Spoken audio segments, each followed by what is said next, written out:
Bom dia a todos, aos que nos acompanham pelo vídeo, que o Senhor nos abençoe nessa manhã com a sua presença, amém? Queria começar essa reunião aproveitando, hoje nossa reunião de oração, o Diego nos trouxe uma palavra antes de começar, e eu queria aproveitar os versículos que ele trouxe também, ler aqui com vocês. Está em João capítulo 4, versículos 23 e 24. Uma passagem conhecida de todos. Nos fala sobre o encontro de Jesus e a mulher samaritana. João capítulo 4, versículo 23 e 24. Diz assim: Mas vem a hora, e já chegou, em que os verdadeiros adoradores adorarão ao Pai em espírito e em verdade, porque são esses que o Pai procura para seus adoradores.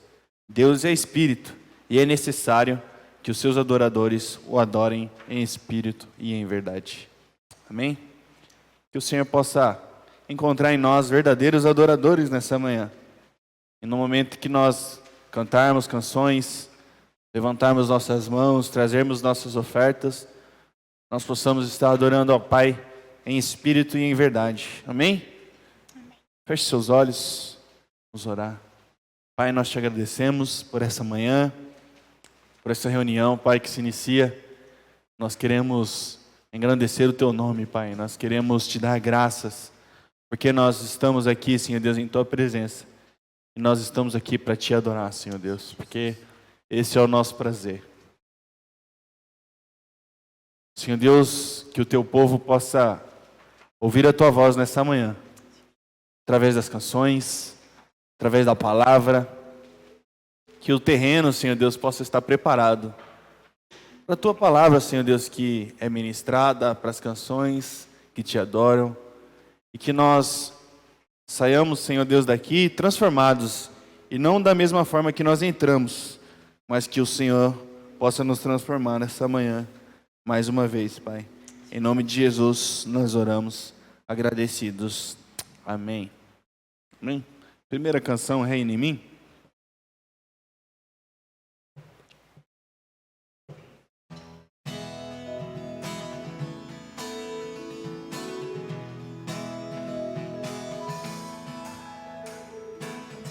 Sobre toda a terra tu és o rei, sobre as montanhas e o pôr do sol. Uma coisa só, meu desejo é reinar de novo em mim. Sobre o meu pensar, tudo que eu falar, faz-me refletir a beleza que há em ti. Tu és para mim mais que tudo aqui. Vem reinar de novo em mim, reinar em mim com teu poder. Sobre a escuridão, sobre os sonhos meus, tu és o Senhor de tudo que sou. Vem reinar em mim, Senhor.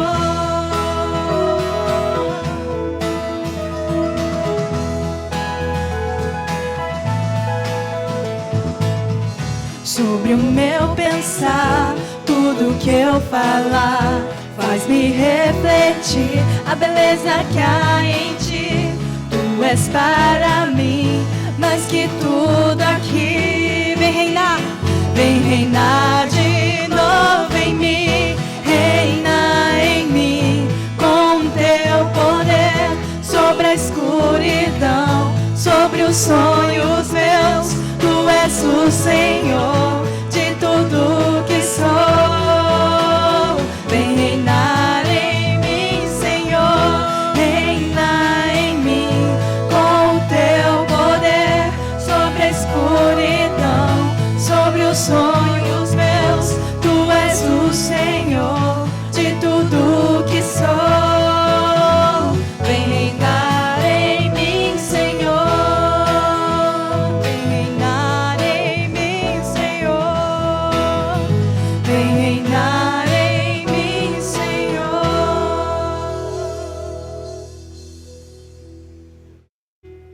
Glória a Jesus.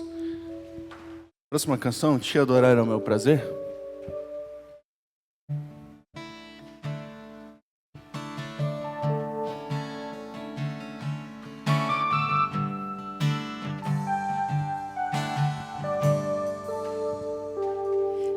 Senhor, quero viver pra teu louvor, te entregar tudo que sou, com meu viver te exaltarei,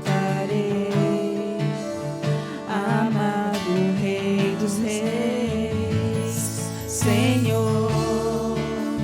Tua verdade viverei, em santidade servirei. Minha herança está em ti.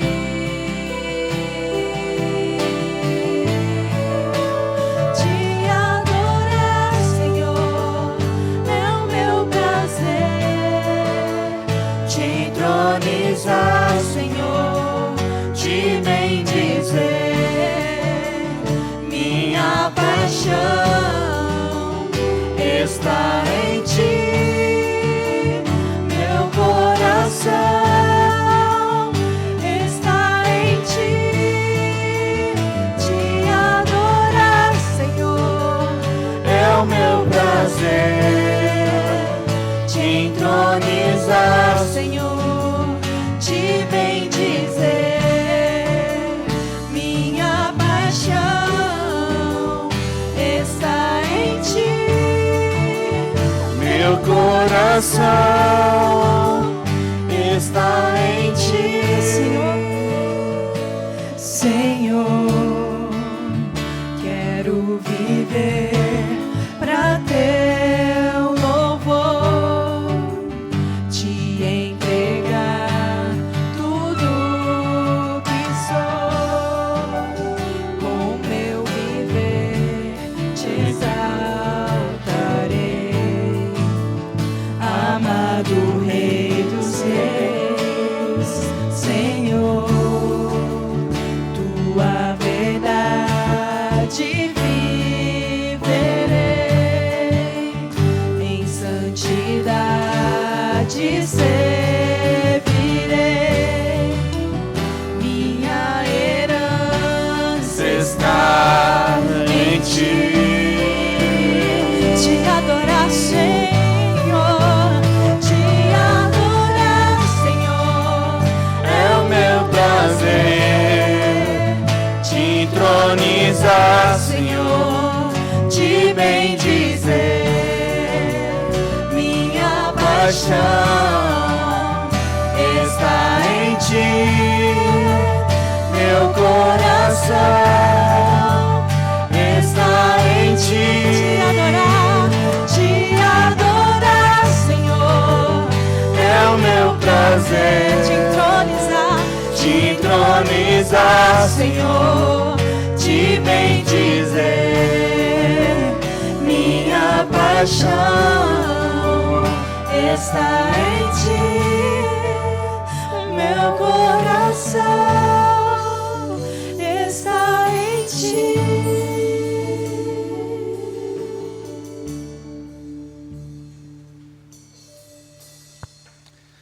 Amém. Próxima canção, vamos trazer nossos dízimos e ofertas ao Senhor.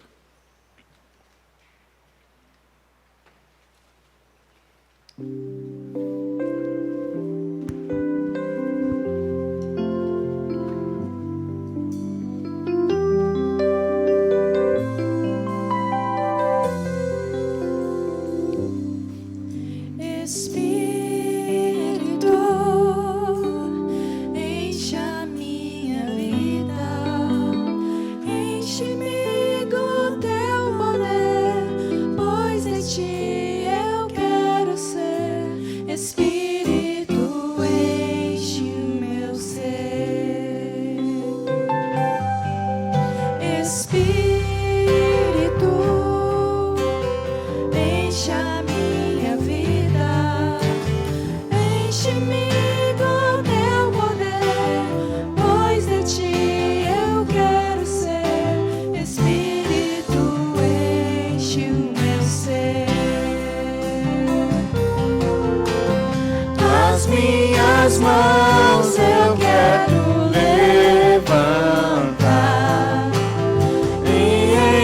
vou te adorar.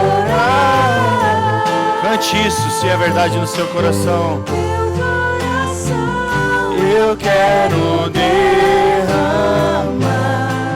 diante do teu altar. As minhas mãos eu quero levantar e em louvor te adorar. Teu coração eu quero derramar diante do teu altar, diante do teu altar, diante do teu altar.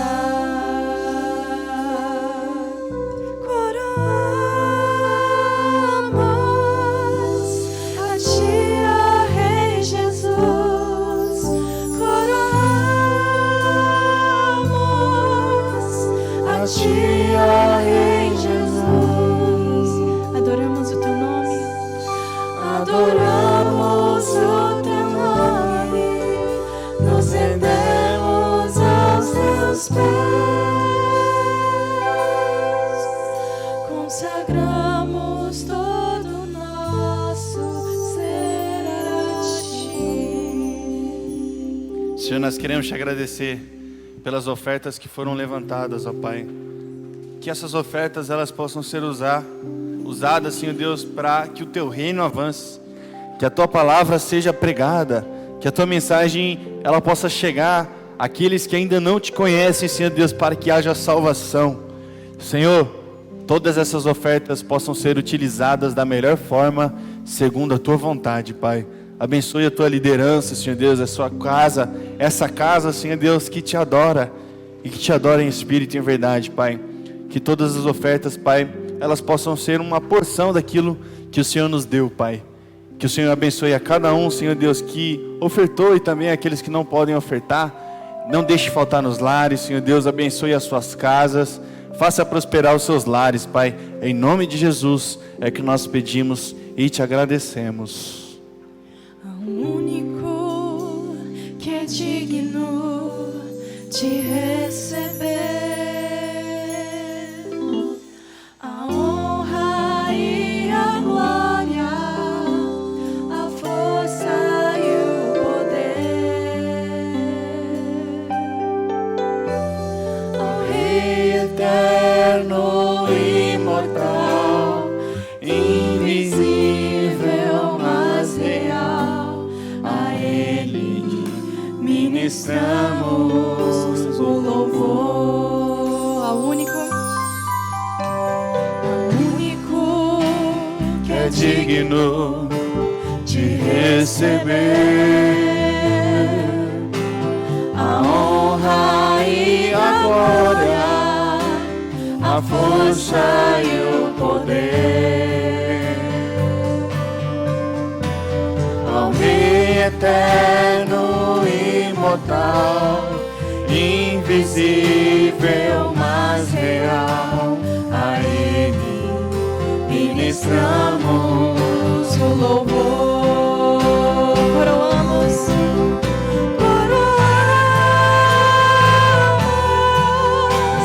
a ti, ó Rei Jesus. Coroamos a ti, ó Rei Jesus. Adoramos o teu nome.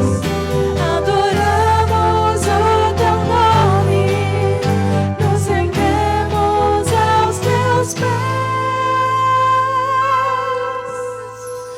Consagramos todo o nosso ser a ti.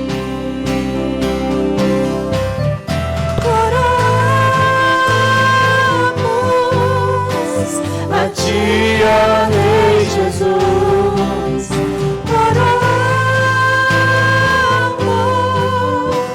a ti, ó Rei Jesus.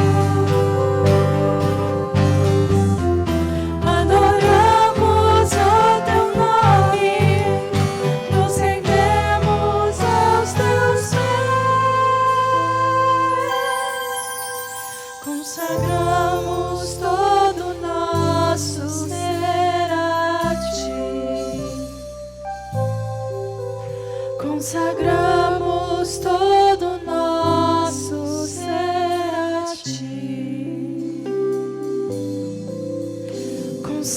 Entregamos todo nosso ser a ti. Amém. Próxima canção, a gente vai... Faz tempo que a gente não canta aqui, canção Amigos de Deus, de Ademar de Campos.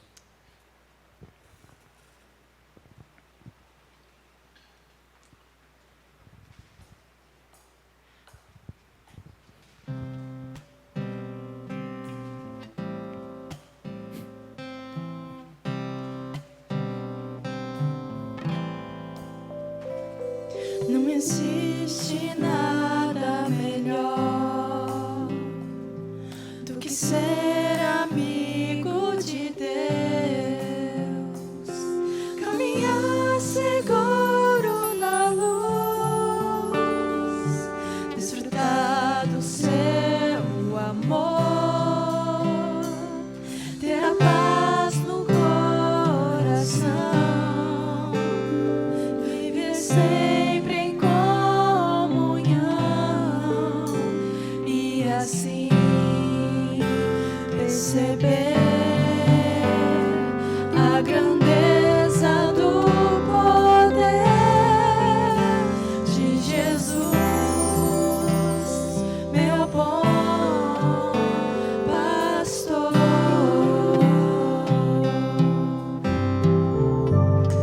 Não existe nada melhor do que ser amigo de Deus,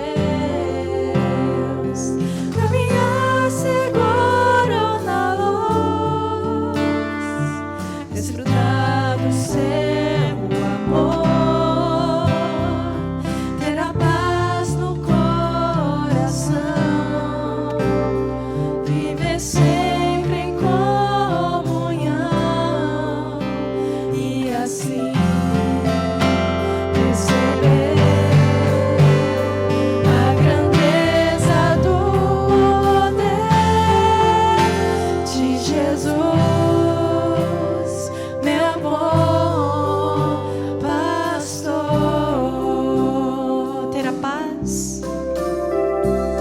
Ter a paz no coração, viver sempre em comunhão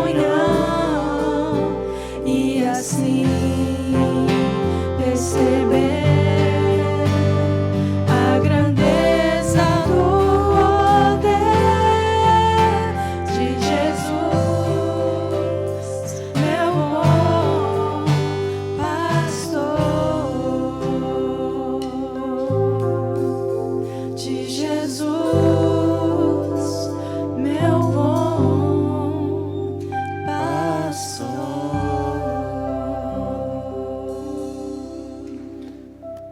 Miriam, você podia orar para encerrar o louvor, por favor? Orar. Senhor, obrigada por mais esse dia, Senhor, que estamos aqui reunidos para louvar o Teu nome, Senhor. Obrigado por cada vida que está aqui, Senhor. Obrigado também pelos irmãos que não puderam vir hoje, Senhor, mas esteja abençoando a vida de todos aqui, Senhor. Que o Senhor esteja também agora conosco na mensagem, que o Senhor esteja abrindo nossos corações para ouvi-la, Senhor. Em nome de Jesus, que eu oro, te peço, te agradeço, Senhor. Amém. Amém. Obrigado, louvor. Bom dia, irmãos e irmãs. Sou muito grato a Deus pela experiência de servi-lo no acampamento do DED. A primeira vez que eu trabalho no acampamento de crianças, já participei de alguns de adultos, né? Mas com crianças é diferente, é tudo muito intenso. As crianças, muita energia, né? Eu trabalhei na cozinha, então nós começávamos mais ou menos 6h15, 6h30 da manhã e terminávamos às 22 horas. E era direto, começava o café da manhã, já começava a lavar a louça, o pessoal começava a preparar o almoço, aí terminava uma refeição e a outra. O que me impactou muito foi a presença do Espírito Santo naquele local. Eu senti muita paz, eu sentia uma unidade imensa naquele local. Como hoje nós estávamos compartilhando com o Sérgio, com o Diego, parecia que nós já nos conhecíamos. os irmãos ali de Imbura que nos receberam com imenso amor. Eu trabalhei na cozinha, não tenho experiência de cozinha, mas eles me apoiaram, tiveram muita paciência, foi muito gratificante, os momentos também de devocional que nós tínhamos. A Leda vai compartilhar mais sobre em relação às crianças, né? E da minha parte, na cozinha, que a maior parte, quer dizer, total parte que eu fiquei na cozinha, né? Só via as crianças na hora de servi-los, né? A gente via a alegria das crianças, uma alimentação saudável, sempre um cardápio muito variável. As crianças adoraram a alimentação, teve crianças dando testemunho que o que mais gostou foi da comida, um negócio que nos agrada bastante, né, para quem estava suando ali na cozinha. Então foi muito bom e, nossa, eu me senti muito, muito acolhido e, ao sair de lá, saí em lágrimas para despedir do pessoal da cozinha, porque foi muito intenso, foi muito, muito bom mesmo. O Espírito Santo estava presente naquele local. Glória a Deus. Obrigado. Glória a Deus. A paz do Senhor. Compartilhando, igual meu esposo falou, que, né, quando nós estávamos lá, a gente sentia que, né, a gente já se conhecia. Isso é o corpo de Cristo, né? Onde nós estivermos, é Cristo que faz a gente se unir, sentir como uma família, onde a gente estiver. Tinha gente do Paraguai, tinha gente de Campos de Jordão, jovens, né? Mães. Também a gente, na minha parte, ficou na parte de programação. Muito puxado também, mas assim, tudo com versículo, né? Tudo orado, o teatro.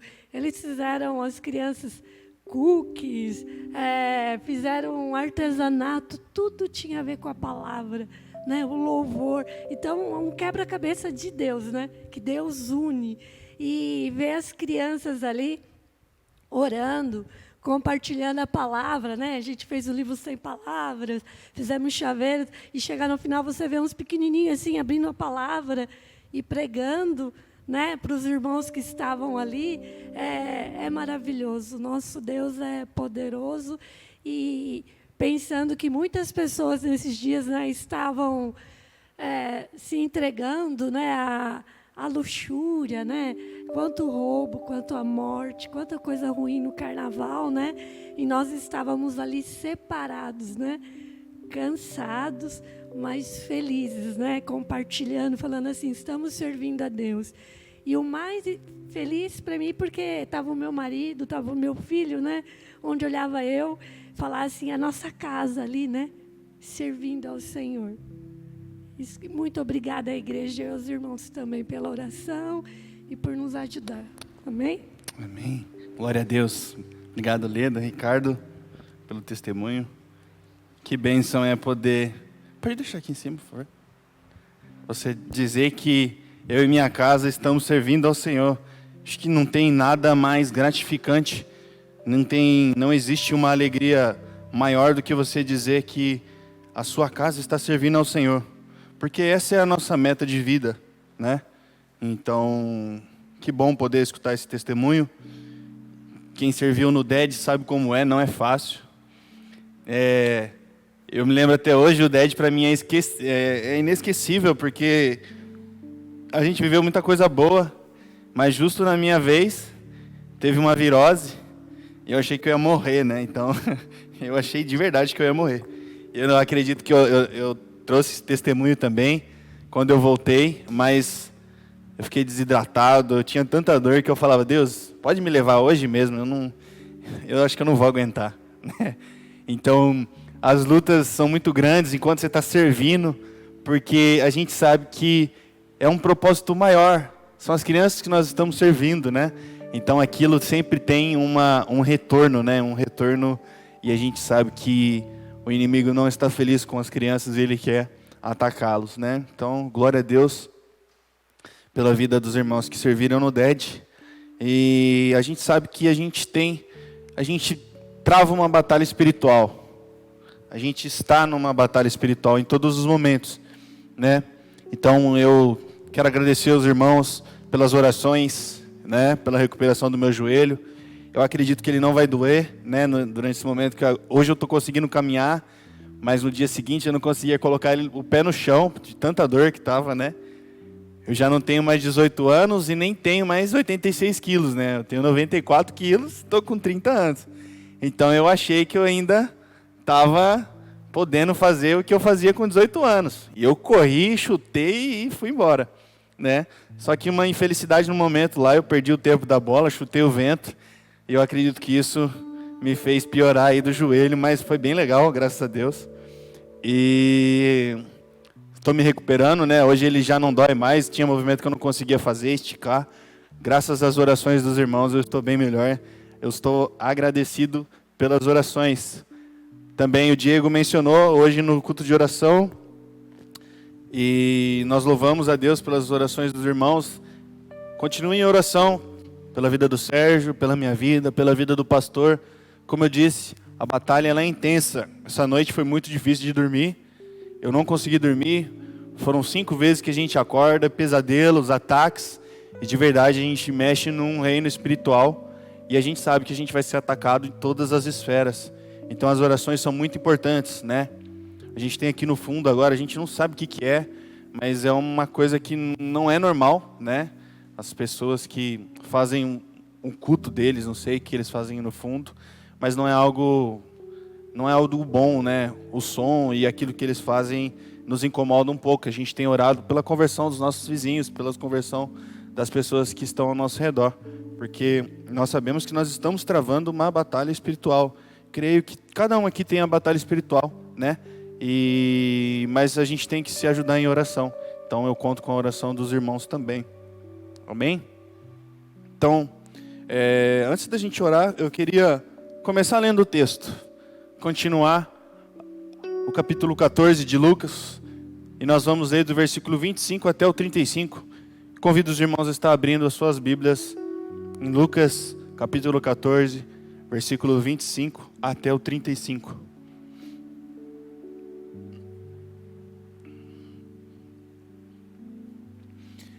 Então nós continuamos, Jesus ele continua no caminho, o caminho da cruz. E no caminho da cruz ele continua ensinando os seus discípulos, a multidão que acompanhava ele. E Jesus não para, mesmo sabendo que ele está indo em direção à morte, ele continua fazendo aquilo que ele foi chamado para fazer. Então, Lucas capítulo 14, versículo 25 até o 35, ele diz assim: Grandes multidões acompanhavam Jesus, e ele voltando-se lhes disse: Se alguém vem a mim, e não me ama mais do que ama o seu pai, a sua mãe, a sua mulher, os seus filhos, os seus irmãos, as suas irmãs, e até a sua própria vida, não pode ser meu discípulo. Uma parada aqui.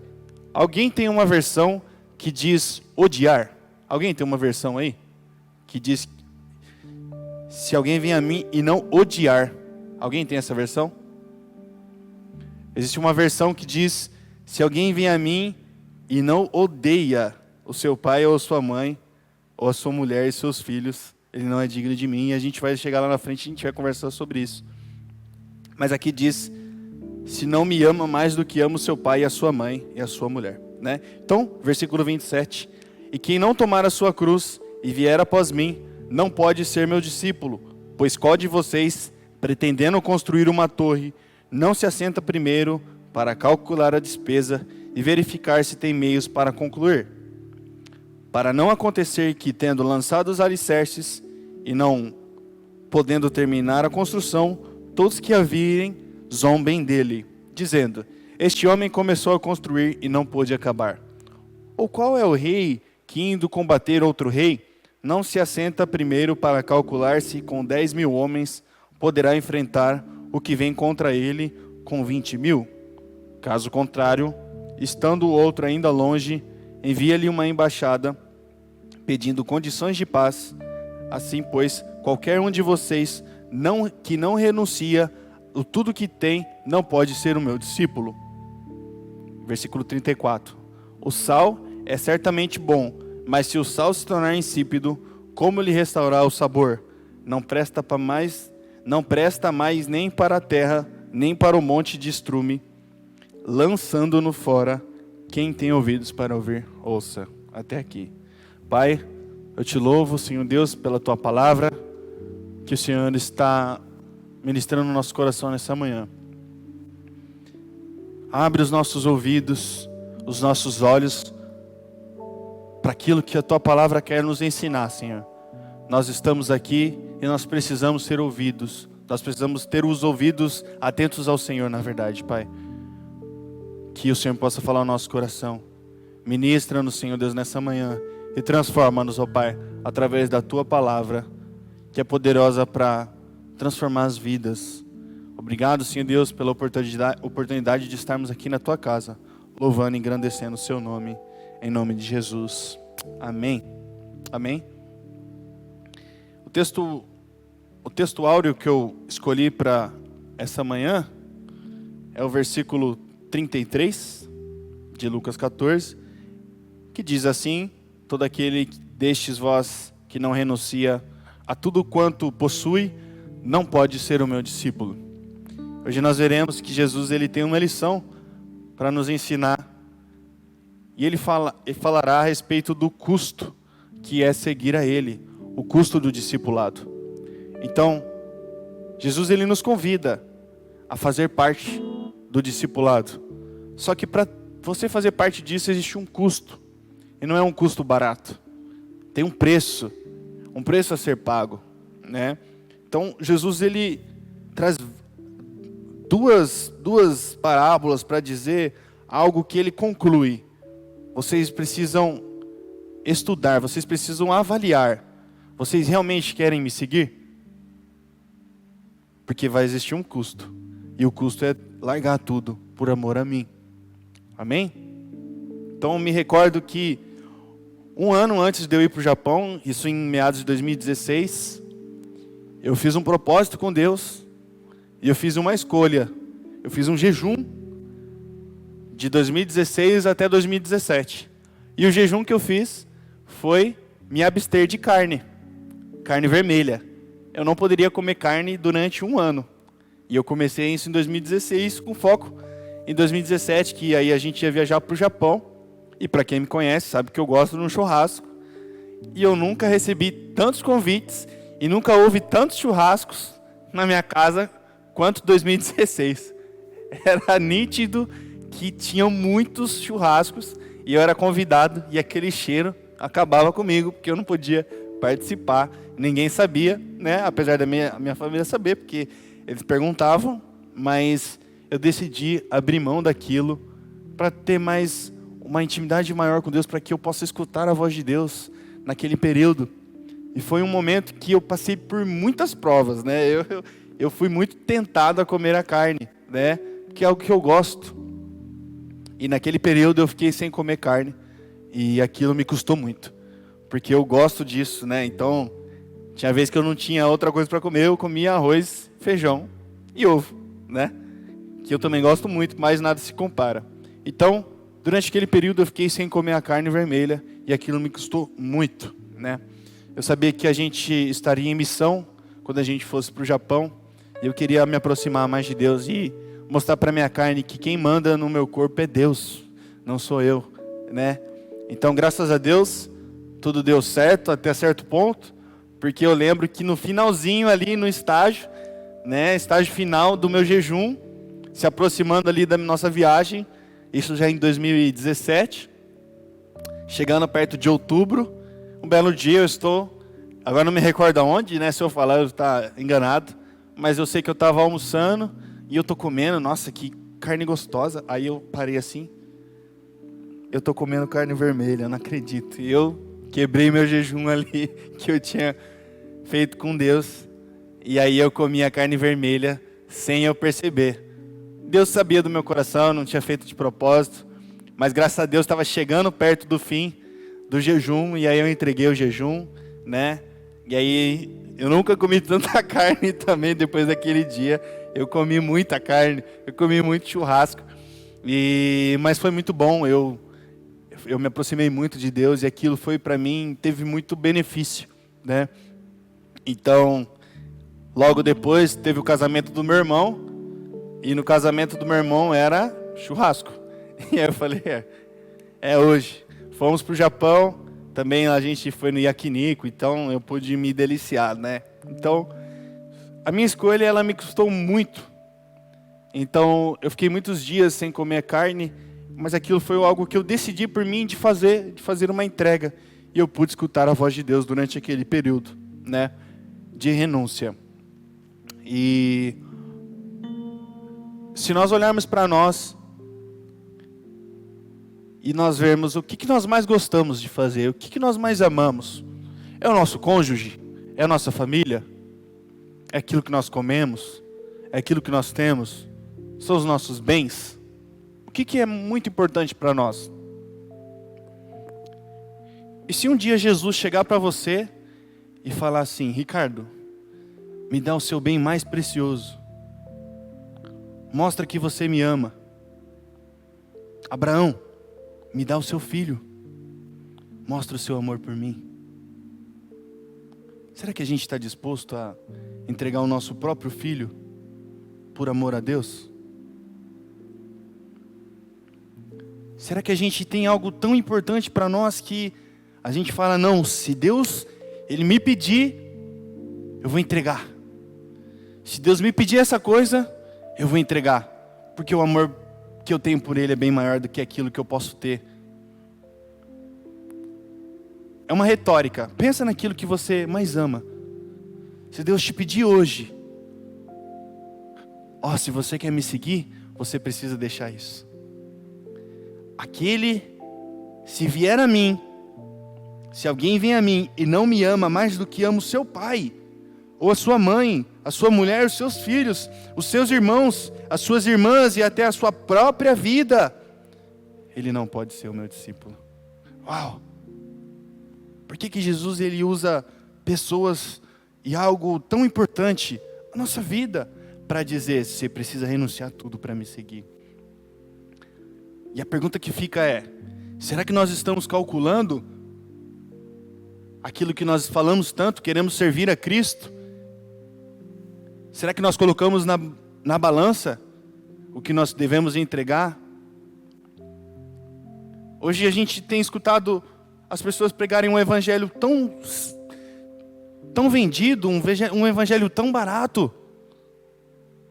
Vem para Deus que você vai ter, muitos carros. Sabe aquela casa que você está precisando? Pode vir que Deus vai te dar.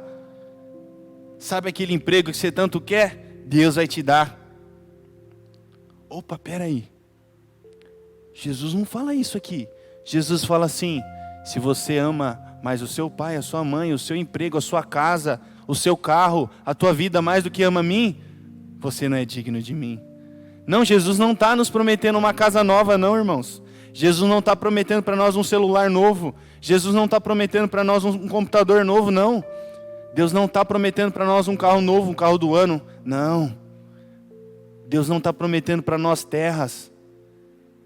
Ele só está prometendo uma coisa: se você me seguir, você vai perder muito. Você vai perder muito. Você está disposto a perder por mim?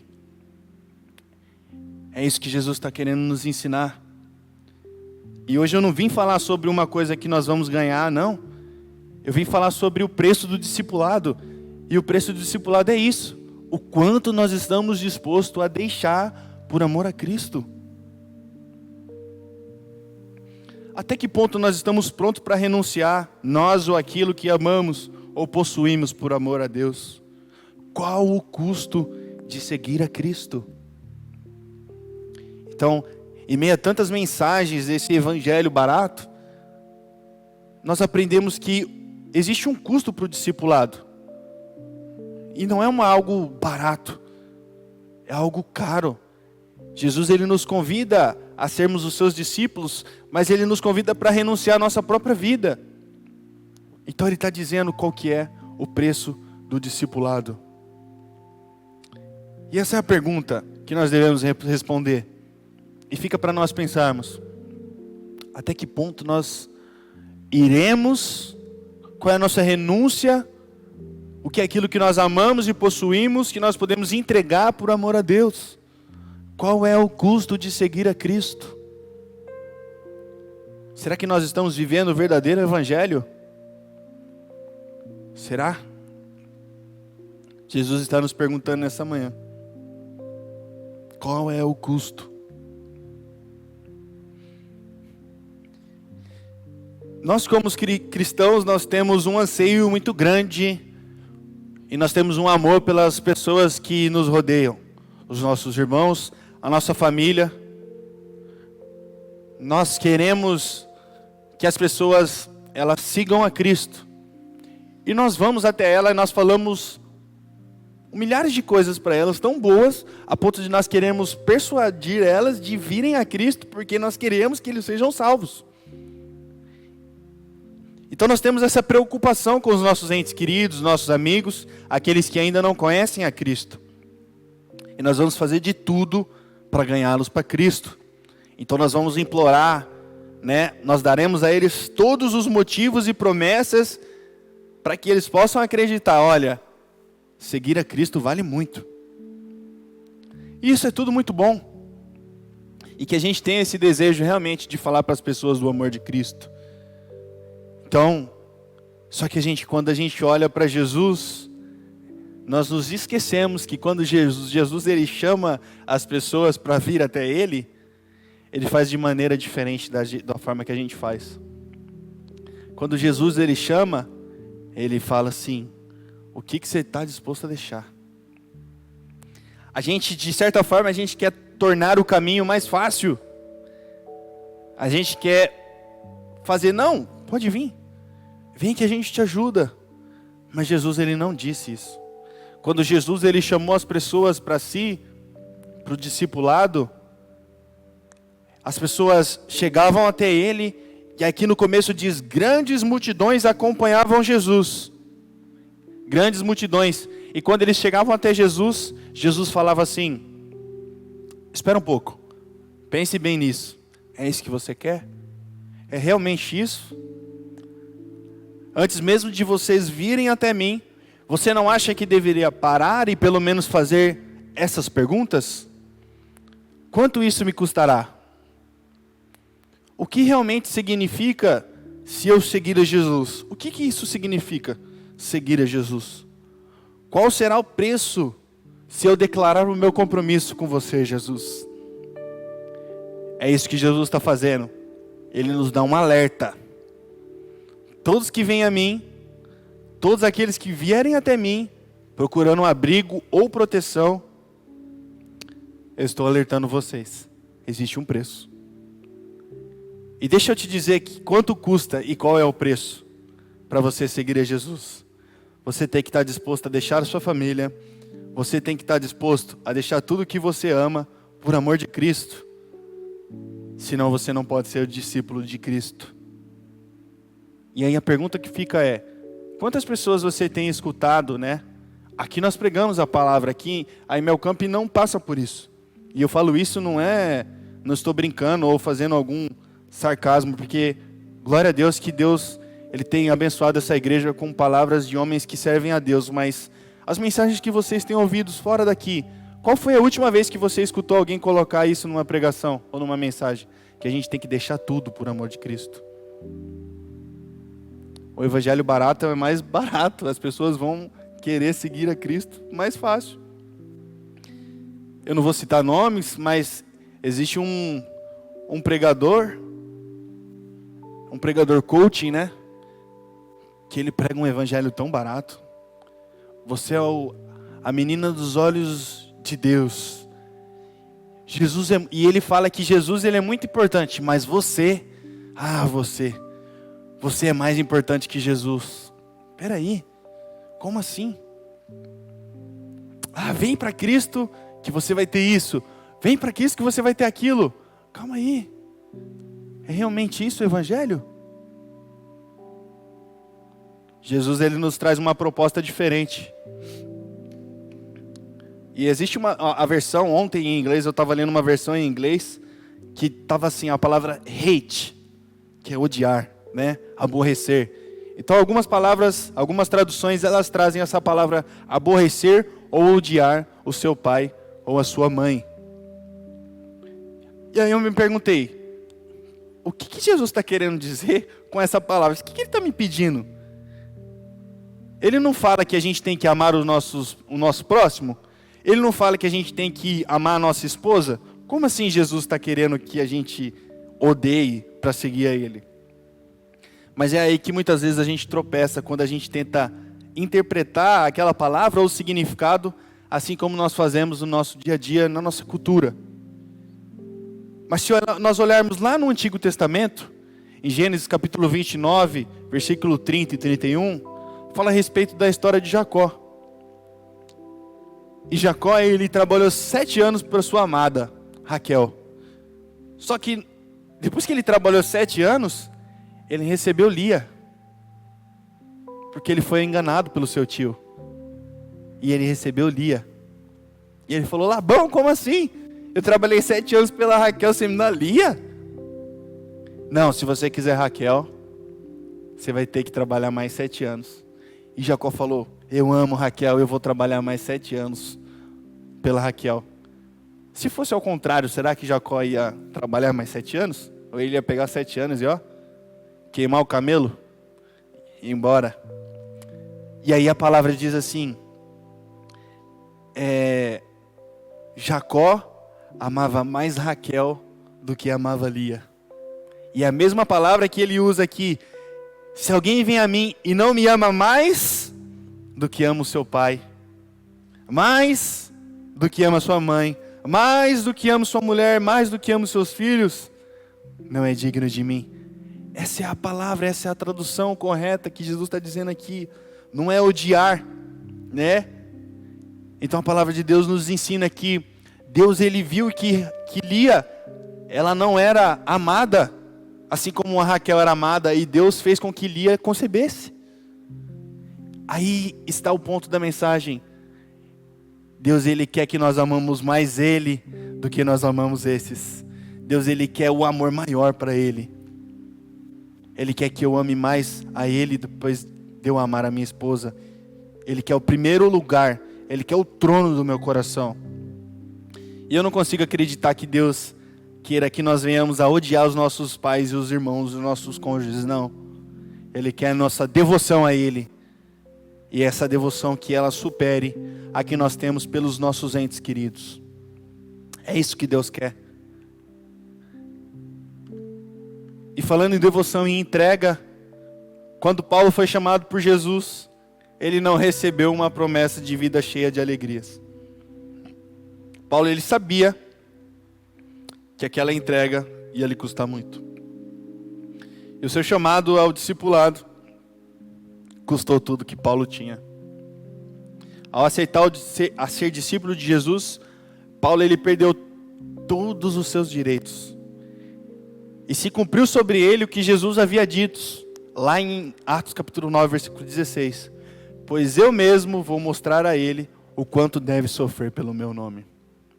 Ah, Paulo, você que me persegue. Você vai sofrer pelo meu nome. E lá em Filipenses capítulo 3, versículo 7 até o 11 diz assim, não precisa abrir, depois se quiser ler na sua casa, Filipenses capítulo 3, versículo 7 até o 11.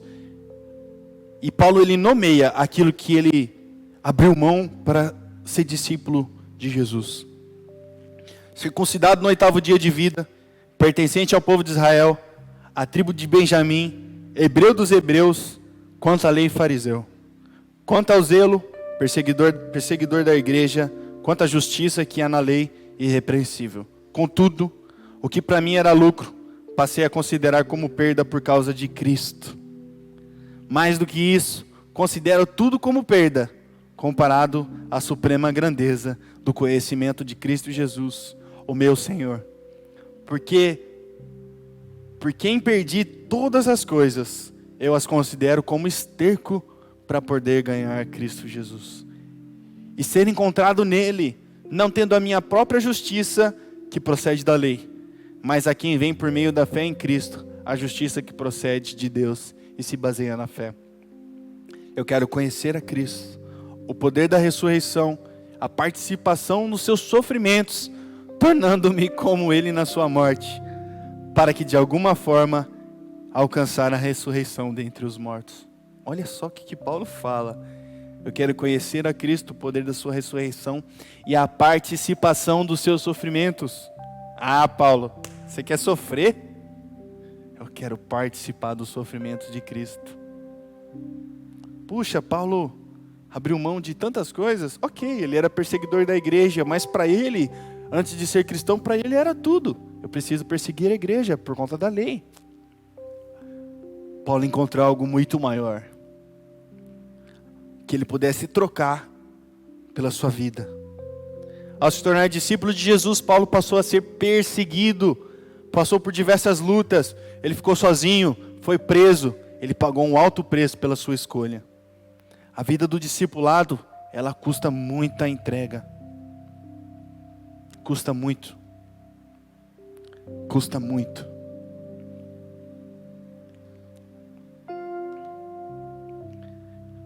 Ela nos custa muito. E a gente sabe que o discipulado é uma mudança de vida. E o discipulado, ele possa ser que ele gere conflitos. E glória a Deus que ele gere conflitos, porque a palavra nos ensina que a gente vai ser perseguido. E se nós formos perseguidos pelo nome de Jesus, bem-aventurado nós somos. Bem-aventurado nós somos. Então eu me recordo que ali ainda em 2017, a nossa viagem para o Japão era um pouco antes do dia 13 de outubro de 2017. Só que dia 13 de outubro de 2017 era o casamento do meu irmão. E eu cheguei para ele e falei assim: você sabe que eu não vou no seu casamento, né? Eu fui chamado e eu preciso ir na minha missão. Aquilo virou minha mãe: você não vai? Não, você não vai viajar. Eu falei: vou. Você não vai viajar de jeito nenhum. Você vai deixar seu irmão na mão. É o casamento do seu irmão. Como assim? Conflitos. Eu fui chamado. Eu preciso ir. Mas Deus, ele sabia que eu estava entregando o meu Isaac. E Deus, ele preparou toda uma situação para que a viagem ela pudesse ser feita no dia 14 de outubro de 2017, onde eu não precisaria faltar no casamento do meu irmão, mas eu conseguisse ir um pouco mais tarde com o Juliano, irmão da Miriam, para o Japão. Deus, ele é tão bom que nós abrimos mãos de algumas coisas e ele pode fazer tudo aquilo mudar. Nós não merecemos, mas ele pode mudar toda uma situação. Existe um conflito entre aquele que nós amamos e o nosso amor por Cristo. Quem vence essa luta? Mas Jesus, ele nos disse: espere um pouco. Para me seguir, eu exijo que os meus discípulos, eles me ofereçam a sua devoção primeiro. O seu primeiro amor. Você deve amar mais a mim do que a sua família. Deve me amar mais do que a si mesmo. Caso contrário, você não está pronto para o seu discipulado comigo. E ao menos que esteja disposto a carregar a sua cruz, assim como eu devo carregar a minha, você não pode ser meu discípulo. Se nós, como discípulos de Jesus, nós estivermos prontos para carregar a nossa cruz, nós não estamos prontos para o discipulado. A cruz de Cristo, ela requer muita entrega.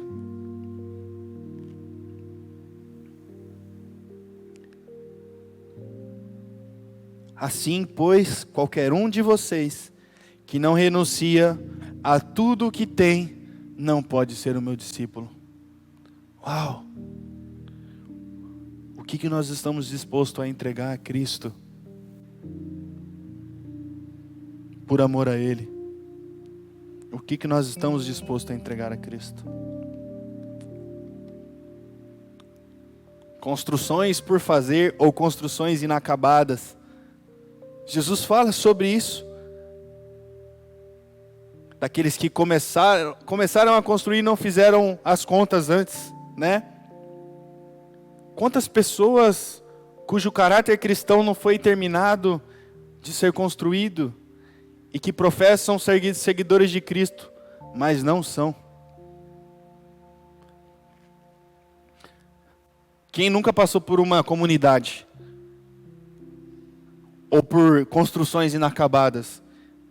Tem uma rua aqui agora quando você vira no Curtume, que ele liga lá para o Campos Elíseos, e tem um conjunto de 4 prédios, 4 torres, que ela está inacabada, e ela fica só no cimento, ela não tem nada pintado nem nada. As janelas não tem vidro, todo aquele lugar, ele foi uma construção embargada, onde eles começaram a construir e não terminaram. E quando você passa por lá, existem pichações e outras coisas mais. Assim como nas comunidades, onde as pessoas começam a construir com tijolos, só que elas não terminam e fica apenas no tijolo. Ele começa uma construção, acaba o dinheiro e ele fica com aquilo somente.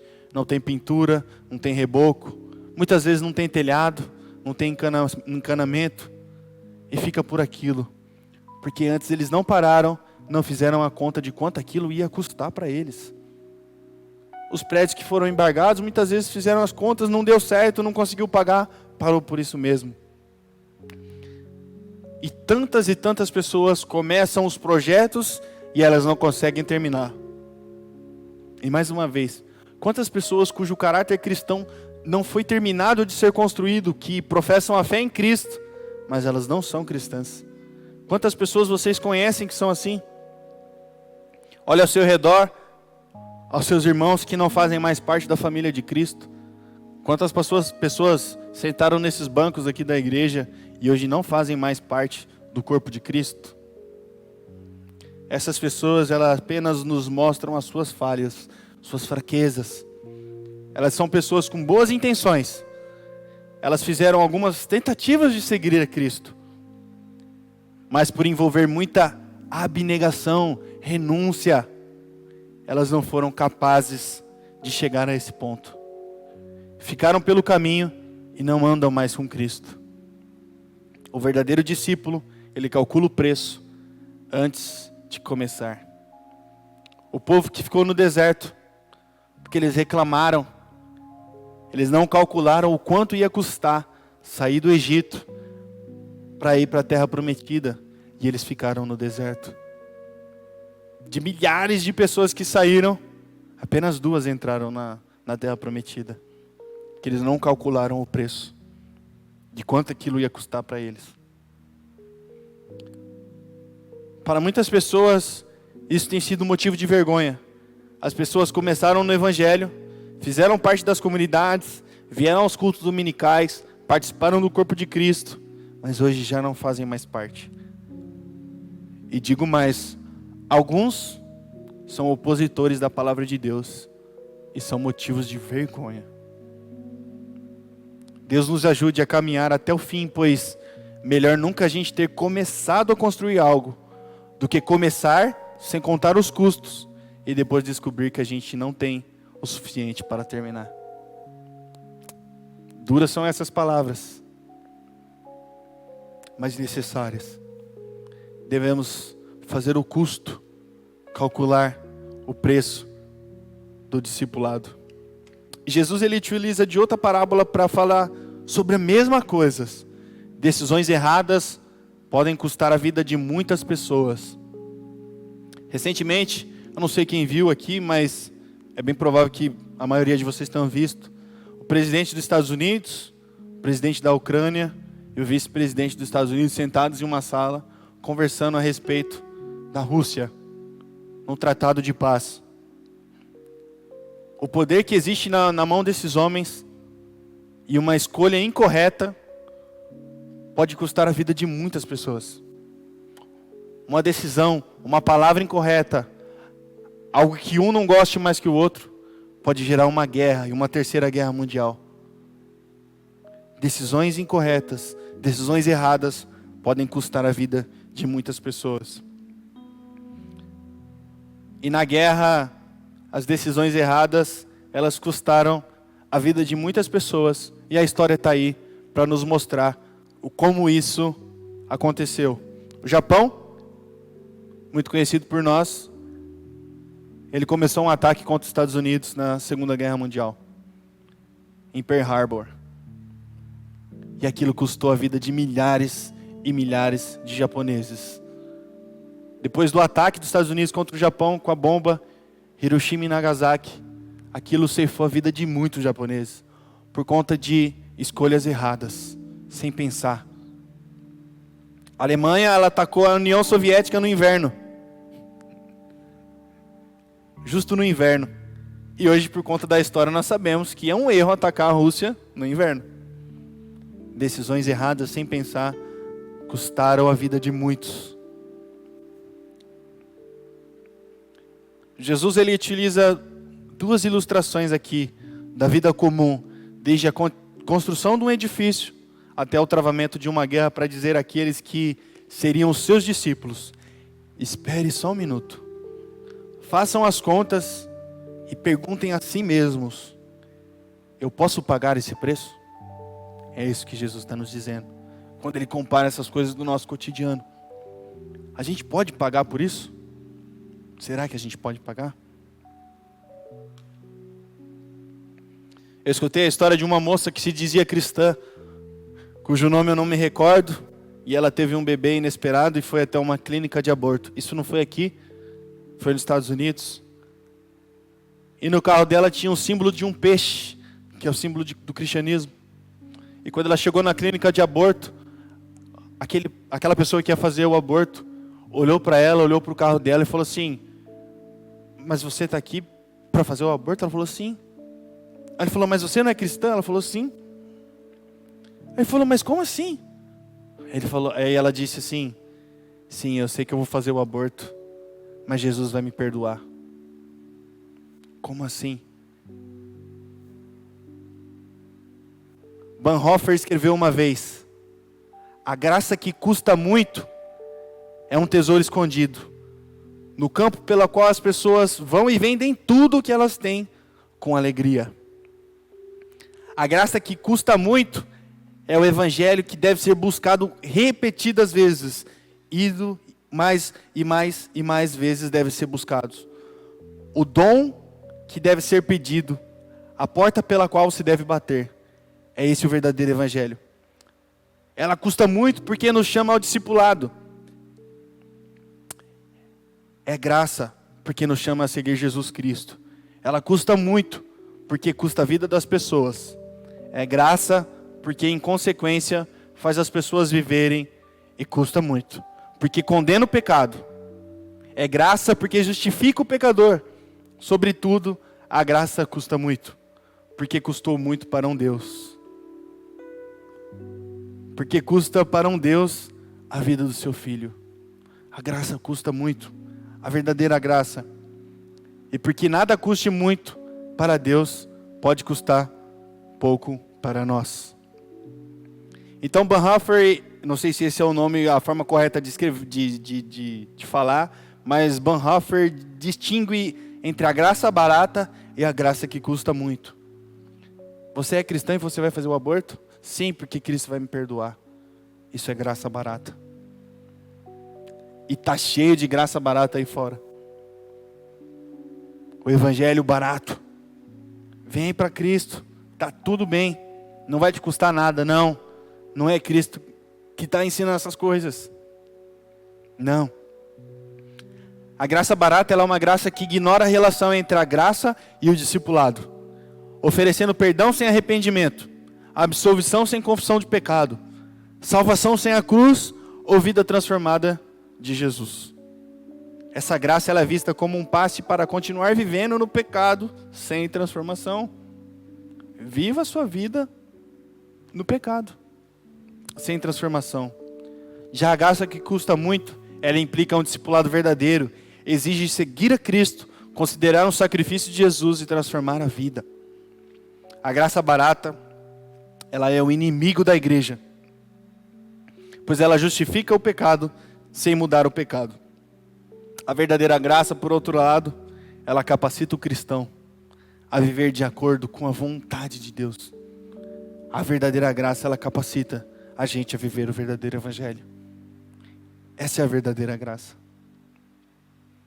E Cristo, Ele nos chama para o verdadeiro discipulado, para o verdadeiro cristianismo. Porque o verdadeiro cristianismo, ele transforma. E o discipulado também, ele é feito de renúncias, mas ele é feito de alegria. E o discipulado tem sim alegria. Existe algo mais abençoado do que ser um cristão? Nós cantamos, não existe nada melhor do que ser amigo de Deus. Estar em Cristo, sabendo que todos os meus pecados eles foram perdoados, sabendo que Ele foi para a glória, a casa do seu Pai, para preparar um lugar para nós vivermos. Existe algo melhor que isso? Não existe alegria maior do que ser cristão. Eu vi muitos amigos e pessoas próximas jogando as suas vidas fora por um momento de felicidade tão pequeno, tão raso. Eles perderam a sua vida ao negarem de andar com Cristo. Mas quando nós entregamos a nossa vida por Cristo, nós não vivemos mais para nós, mas é Cristo quem vive em nós. Agora nós estamos sob o senhorio e o comando do Príncipe da Glória. Você é batizado e recebe todas as promessas da salvação que vem com o batismo. E se a Ingrid estiver nos escutando agora, ela que foi recém-batizada, quando nós somos batizados, nós não vivemos mais para nós, mas é Cristo que vive em nós e nós vivemos para Ele. Entre outras coisas, o batismo é o sinal da nossa morte com Cristo, onde nós morremos para o mundo e vivemos para Ele. Paulo diz aos Colossenses no capítulo 1, agora alegre-me nos meus sofrimentos por vocês e completo no meu corpo o que resta das aflições de Cristo em favor do seu corpo, que é a igreja. Espera aí, Paulo, você está falando que restou algumas aflições de Cristo e você que vai sofrer as aflições? Tá certo isso? Mas o que Paulo estava querendo nos dizer aqui é que o sofrimento de Cristo em seu corpo ele não terminou. Ele não terminou com a sua morte, mas ele continua nos sofrimentos do seu corpo, que é a igreja. Os sofrimentos de Cristo, ele continua no seu corpo, que é a igreja. Em nós. E o testemunho das histórias da igreja nos mostram como as aflições daqueles que se identificam como cristão, eles continuam a aumentar a soma total dos sofrimentos do corpo até hoje. Você deve ver aí na televisão, nas redes sociais, quantas pessoas são perseguidas por conta do Evangelho. Quantas pessoas são mortas diariamente por causa do Evangelho. Quantas pessoas entregaram as suas vidas, saíram do Islã, se tornaram cristãs e tiveram suas vidas ceifadas. Mais e mais pessoas têm entregado suas vidas e têm sido perseguidas. Irmãos, existe uma hostilidade crescente na nossa cultura e na nossa nação com relação a mim e a vocês. E nós iremos ser perseguidos diariamente. Nós temos visto isso na política. Nós temos visto isso na escola, onde se pode falar de um livro da sexualidade, mas não pode se falar de um cristão. O Estado é laico, mas pode se ensinar tantas coisas que vão contra o cristianismo. A hostilidade é crescente nos nossos dias. E eu tenho uma notícia para nós. É inevitável que uma hora nós teremos que escolher se nós vamos envergonhar o Evangelho de Cristo ou se nós diremos a verdade e vamos sofrer, ser perseguidos por causa dele. Nós teremos que escolher. E eu não sei se está muito longe esse momento que nós teremos que dizer se nós somos cristãos, servimos a Cristo, ou se nós negaremos e nos envergonharemos do nome dele. Cristo ele deixou bem claro, se o mundo vos odeia, sabei que primeiro eles odiaram a mim. Primeiro do que a vós outros, ele me odiou. João capítulo 15, versículo 18. Jesus está dizendo que antes de se tornar o meu discípulo, você deve fazer as contas. Existe um custo, um preço. Mas quando você conta o custo de qualquer coisa, junto com isso, você tem que contar com o valor que está recebendo em troca. E em troca do custo da sua vida, você irá pertencer a Ele. E isso não tem custo, é inestimável. Tê-lo como dono da nossa vida. E isso vale tudo. Vale a nossa vida entregue nas mãos do nosso Criador. E Ele mesmo disse, o que você ganha se ganhar o mundo, mas perder a sua própria vida? O que nós ganhamos com isso? Não vale nada. E para finalizar, Jesus, como as pessoas em geral, ele sabia que o sal, ele não perde o seu sabor. Ontem eu estava lendo e eu falei assim, mas espera aí, o sal perde o sabor? Como assim? Ah, não é possível. Se eu jogar na água, ele vai salgar a água. Aí não tem como eu tirar de lá porque ele vai dissolver. Mas como assim o sal vai perder o sabor? Jesus, ele sabia que o sal não perde o seu sabor. A metáfora, portanto, ela sugere que a impossibilidade de um cristão ser qualquer coisa a não ser um cristão. O cristão é cristão, ele não pode ser outra coisa. O sal, ele foi feito para ser sal.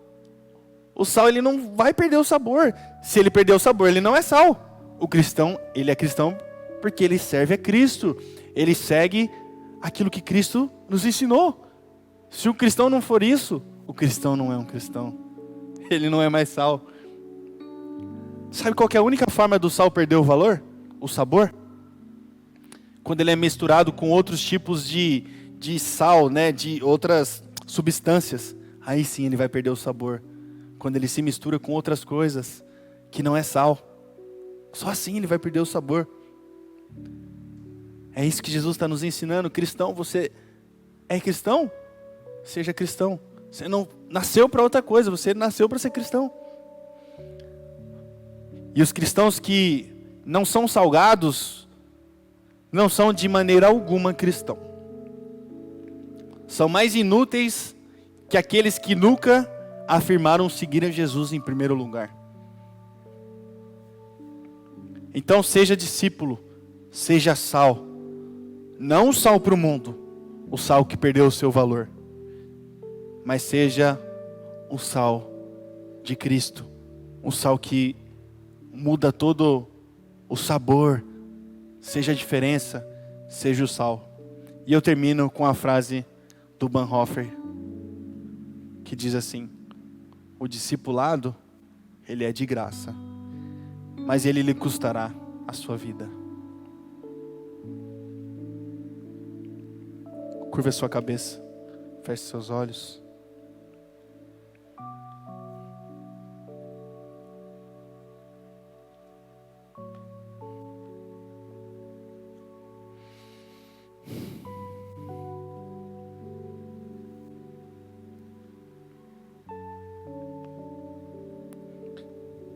Quanto vai te custar seguir a Cristo? Quanto vale a sua vida? Quanto vale os seus bens?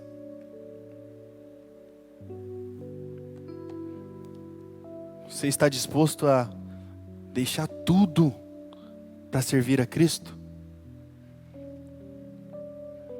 Jesus está nos perguntando: você está disposto a servir a Cristo? Você está disposto a me servir, a me seguir, a deixar tudo por amor a mim?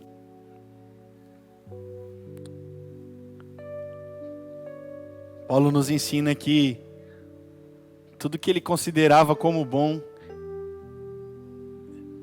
foi considerado como esterco com relação a conhecer a Cristo. Não existe nada melhor do que ser um cristão, amigo de Deus. Não existe nada melhor do que ser um discípulo de Cristo. Porque aquilo que está preparado para nós vale muito mais do que a nossa própria vida, a nossa vida terrena, a nossa vida passageira. Somos estrangeiros nessa terra. E um dia Jesus voltará para nos buscar e voltará para buscar a sua igreja. E Maranata, vem Senhor Jesus. Que nós possamos assentar e fazer os custos para ver se nós realmente estamos preparados para deixar tudo por amor a Cristo. Mas que um dia nós receberemos o nosso galardão, a nossa coroa, e nós entraremos para o reino do seu Filho amado. E Ele chamará a gente pelo nosso nome. Que em nome de Jesus nós possamos crer nessas palavras que Jesus nos ensinou. Pai, nós te agradecemos por essa manhã, pela Tua palavra, Senhor Deus, que transforma a nossa vida, Pai, que nos ensina. Jesus, como é profundo os ensinamentos que o Senhor deixou na Tua palavra, que transforma a nossa vida e que nos desafia, Senhor Deus, diariamente a entregar a nossa vida ao Senhor, Pai. Que nós possamos ser aqueles que desistiram de tudo, Senhor Deus, para servir ao Senhor, Pai. Assim como nós lemos em João capítulo 4, que o Senhor possa encontrar em nós verdadeiros adoradores, que te adorem em espírito e em verdade, não apenas de lábios, e também não com lábios impuros, mas com a nossa vida, uma verdadeira adoração em santidade. Que essa palavra ela possa transformar a nossa vida, e que nós não venhamos sair daqui da mesma maneira que nós entramos, Pai, mas que nós venhamos a sair daqui hoje, nesta manhã, transformados pela Tua palavra, dispostos, Senhor Deus, a entregar a nossa vida nas Suas mãos, porque o Senhor é digno de toda a honra, de toda a glória e de todo o louvor. Em nome de Jesus, amém. Queria chamar a equipe de louvor para a gente cantar mais uma vez essa música e encerrarmos.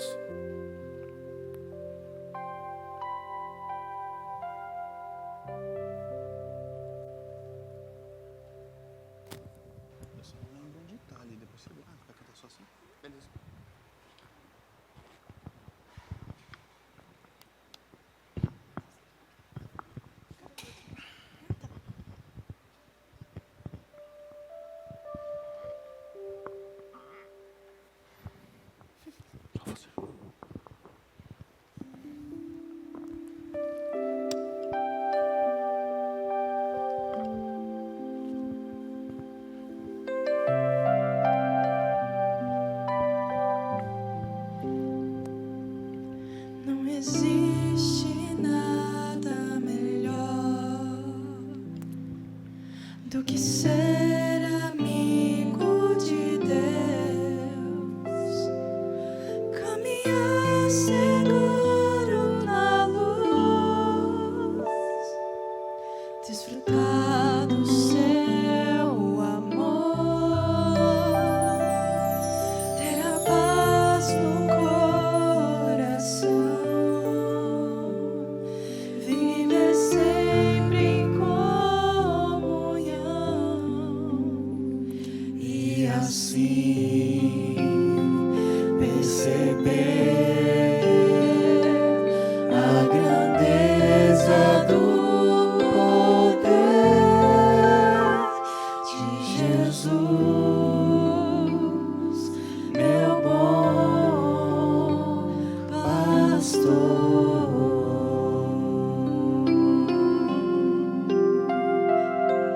Não existe nada melhor do que ser amigo de Deus, caminhar seguro na luz, desfrutar do seu amor,